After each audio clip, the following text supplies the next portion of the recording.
Aunty কোথায় দিয়ে গেলাম, কখনো জিহাদকে ভুলে যেতে দেবো না। আমার 14 গোষ্ঠী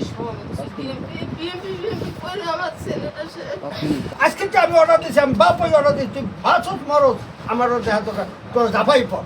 জিহাদটা যখন ছিল তখন রফিক 4 আগস্ট 5 আগস্ট ছিল, আমরা একসাথেই ছিল। আলটিমেটলি তখন তার এইভাবে পরিচয় হওয়া কিংবা আসলেও ওরকম মানসিকভাবে ছিল না। তো যাই হোক, আল্লাহ তালা আমাদের জিহাদকে নিয়ে গেছে, কিন্তু আমরা কখনো আন্টি কোথায় দিয়ে গেলাম, কখনো জিহাদকে ভুলে যেতে দেবো না। আপনারা ভাববেন আপনার সন্তান দেশের জন্য শহীদ হয়েছে, ছাত্রদলের জিহাদ আমাদের দেশের জন্য শহীদ হয়েছে।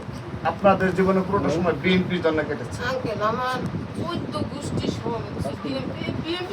করে আমার ছেলেটা সে আমার দুটার দোকান করেছে না। আন্দোলনে গেছে, আন্দোলনে আচ্ছা, যাওয়ার চল, পথে শুনে পরে 19 তারিখ জুলাই মাসে লাগে দুই ভাই আর একটা আমার ভাইয়ের বন্ধু ছিল, তিনজনের মাথা ফাটাইছে, এক একটা সেলাই গেছে 12-14টা করে।